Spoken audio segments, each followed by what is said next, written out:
बिस्मिल्लाहिर्रहमानिर्रहीम। मैं सुहेल दुरानी एक मरतबा फिर कुछ नए मौज़ूआत के साथ आपके सामने हाज़िर हूँ। आज हमने 2-3 मौज़ूआत पर बात करनी है। सबसे पहले तो पीआईए की निजकारी के हवाले से बात करेंगे। इसके अलावा जो पीटीआई के अहम रहनुमा थे इंतज़ार हुसैन पंजोता साहब, उनकी जो है रिहाई के हवाले से जो एक अजीबो-गरीब हालत में रिहाई हुई है, उसके हवाले से बात करेंगे और एक आध और छोटे-छोटे मौज़ूआत पर बात करेंगे। तो आइए आज का व्लॉग शुरू करते हैं। एक कहावत हम सुनते थे कि बिल्ली थैले से बाहर आ गई है, लेकिन अगर पीआईए की निजकारी और उसके लिए जो तरीका कार इख्तियार किया गया है और अब तक जो उसकी इत्तलात बाहर आ रही हैं, तो इसलिए इसके लिए कहा जा सकता है कि बिल्ली थैले से बाहर नहीं आई बल्कि बिलाऊ थैले से बाहर आ गया है।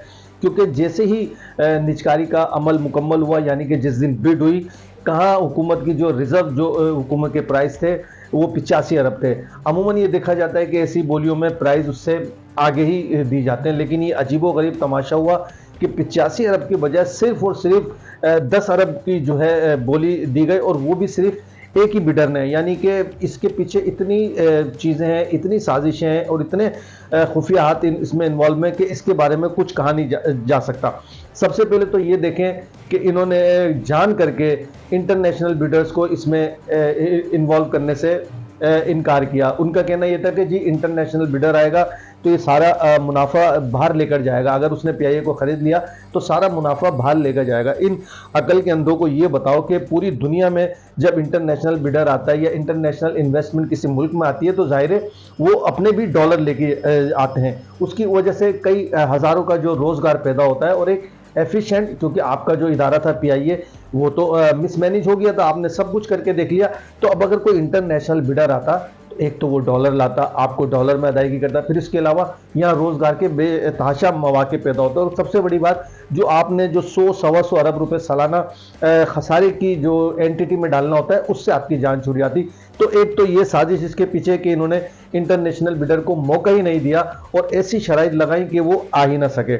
दूसरा, इन्होंने काम किया, जो लोकल भी जो बिडर थे उनमें से अपने जो चुनिंदा, यानी जिनको ये चाहते थे कि ये उसमें ये बिडर आए, उन्होंने उसको उसमें शामिल किया। अब ये जो एक बिडर ने जिसने ये बोली दी है, ब्लू वर्ल्ड सिटी वाले ने, वो कहा जा रहा है कि वो एक प्रॉपर्टी डीलर है। और ये भी सुनने में आ रहा है कि जब बोली का अमल चल रहा था तो वो कई लोगों से, यानी सिक्योरिटी जो थे उस मामले के, उससे वो मशवरा भी ये कर रहा था कि अगर हमारी ये बोली जीत गए तो हम हमारे जो प्लाट है, यानी चूंकि वो प्रॉपर्टी डीलर है तो उसका यही कहना था, यही वो मालूमात कर रहा था कि शायद प्रॉपर्टी के जो हमारे प्लॉट हैं वो इस डील में जो एडजस्ट हो जाएंगे। तो ये इनका हाल है। इस तरह ये पीआईए को जो एक कौमी इदारा है और जो पाकिस्तान का एक फ़ख्र रहा है, उसको जो ये नीलाम करने जा रहे हैं। तो पीआईए की जो ये निजकारी है, ये कोई 2-4-6 महीने की बात नहीं है। ये मेरा ख्याल है जो हमारे भेड़िए हैं, जो माशी भेड़िए हैं, वो इसके पीछे 2-3 साल से लगे हुए थे। इमरान खान के दौर में भी अगर याद हो कि अमेरिका में जो पीआईए का रूजवेल्ट होटल है उसको भी खरीदने की, निजकारी करने की बातें हुई। और कम से कम वही लोग बताते हैं कि वही कोई 1 अरब या 1.5 अरब डॉलर की उसकी मालियत का है। उसके अलावा चूंकि वो पीआईए का एसेट्स है तो जाहिर है अगर कोई पीआईए खरीदेगा तो जाहिर है ये भी उसको मिलेगा। इसके अलावा पीआईए के बेतहाशा पूरे मुल्क में दफातर हैं, उसके जो है हैंगर्स हैं, उसके जो और भी जो उसकी वर्कशॉप्स हैं, उसके जो टिकटिंग का निज़ाम है, वही इतना अरबों रुपए में है कि ये 10 अरब या 85 अरब भी इसके लिए कम है। लेकिन जाहिर है जो हमारे माशी भेड़िए हैं, उन्होंने इससे पहले निजकारी करने के लिए जो 2-3 उन्होंने हमारे बड़े कौमी इदारे उन्होंने निजकारी किए। जैसा कि मैं आपको बताऊं, माजी में पीटीसीएल आज तक यूएई एतसालत पे जो है उसके $800 मिलियन जो है वाजिब अदा है, लेकिन वो दे नहीं रहे। बड़े भाई हैं, क्या कर सकते हैं उनका, वो हमें रोज़गार देते हैं, हमारे लोगों को रोज़गार फराहम करते हैं, हमारे लोगों को वहाँ बसाते हैं, तो हम उनका कुछ नहीं बिगाड़ सकते। इसी तरह के इलेक्ट्रिक की निजकारी भी एक नाकाम उसका सबूत ये है कि आप कराची के किसी भी शहरी से जाके पूछ लें कि जब से के इलेक्ट्रिक जो है प्राइवेटाइज हुई है उसने इस शहर के लोगों का क्या हल किया हुआ है। तो जो भी इन्होंने पिछले, इन माशी भेड़ियों ने जो 2-3 पिछली निजकारियाँ की, चाहे वो पीटीसीएल की हो, के इलेक्ट्रिक की हो, वो इंतहाई नाकाम गई हैं और इन्होंने अपने ही लोगों को जो है उसके पीछे यही लोग शामिल हैं। पीआईए की जो निजकारी का जो सेटबैक हुआ है, यानी कि 85 अरब की रिजर्व प्राइस से जो 10 अरब लगाए, इसके पीछे पूरा एक गेम प्लान है। और जो गेम प्लान का इजहार जो है 2 दिन पहले नवाज शरीफ साहब ने कर दिया है, यानी कि हम मरियम नवाज ने भी उसका इशारा दिया है कि हम पीआईए को खरीद लेंगे। अब और इस तरह नवाज शरीफ ने भी कहा कि या तो हम PIA को खरीद लेंगे या अपनी एक नई एयरलाइन खड़ी कर लेंगे। तो मेरे हिसाब से तो ये तो सब सिर्फ और सिर्फ कैमोफ्लेज है। ये 2-4 जो बड़े बड़े माशी भेड़ी हैं, आप देख लीजिएगा। मैं पाकिस्तानी कौम को बताना चाहता हूँ कि आप देख लीजिएगा, यही लोग घुमा फिरा के खरीद लेंगे कि जी IMF का बहुत दबाव है, अब अगर हम इसको प्राइवेटाइज नहीं करेंगे तो हम 100 अरब रुपए सालाना इसमें कहाँ से डालेंगे, और IMF का दबाव है, अगली हमें किस्त नहीं मिलेगी। इस तरह ये हालात पैदा कर देंगे कि बिलाखिर पाकिस्तानी कौम जो इस वक्त तो ये कह रही है कि ये बहुत कम पैसे मिल रहे हैं और ये लूटने जा रहे हैं, लेकिन वो खुद पाकिस्तानी कौम कहेगी कि हाँ चलो हमारे 100 अरब जो सालाना इसमें डाले जाते हैं उससे हमारी जान छुट जाएगी। ये वाकई इसी को जो हमारे जो 3-4 माशी भेड़ी है या 3-4 जो हमारे ख़ानदानों ने इस निज़ाम को जो है अपनी गिरफ्त में ले रखा है, आप ये देख लीजिएगा, ये हमारी बात रिकॉर्ड पे रख ले कि इन्हीं में से कोई ख़ानदान इसको ख़रीदेगा, चाहे वो किसी भी तरीके से ख़रीदे, किसी और को आगे रख के ख़रीदे, बाहर इसका मुआहदा हो जाए, ये देखिएगा PIA इन्हीं लोगों के हाथ में जाएगा। ये सब कैमोफ्लेज कर रहे हैं, बहानेबाजियाँ कर रहे हैं कि जी हम अपनी एयरलाइन बना लेंगे, पंजाब एयरलाइन, जी हम अपनी एयरलाइन खड़ी कर देंगे, हम नहीं ले रहे हैं। ये अभी सिर्फ ये ड्रामे कर रहे हैं। अव्वल आखिर इन्हीं ये जो माशी भेड़ी हैं और जो ये 3-4 ख़ानदानों ने जो हमको जो जकड़ रखा है पूरे पाकिस्तान के माशी निज़ाम को, आप देखिएगा, आप मेरी बात ये रिकॉर्ड पे रख ले कि इन्हीं में से कोई ख़ानदान कोई और अपना फ्रंटमैन आगे रख के इसको ख़रीद लेगा। पाकिस्तानी अवाम को इस हवाले से PIA के हवाले से इंतहाई मोहतात रहने की ज़रूरत है। दूसरा मसला जिस पर हम बात करना चाहते हैं वो जो PIA के अहम वकला रहनुमा थे जनाब इंतज़ार हुसैन पंजोता साहब। 8 अक्टूबर से उनका कुछ अता पता नहीं था। अभी 2 दिन पहले अदालत में अटार्नी जनरल ने कहा कि वो आ जाएंगे, अगले 24 घंटों में वो आ जाएंगे। पहली बात तो ये कि अटार्नी जनरल को कैसे पता कि वो कैसे आ जाएंगे? क्या उनके जिन लोगों ने उन्हें अगवा किया हुआ था, क्या वो उन लोगों से राब्ते में थे? अगर राब्ते थे तो क्या वो भी जानते थे कि उनको किन लोगों ने अगवा किया, तो उन्होंने अदालत को क्यों नहीं बताया?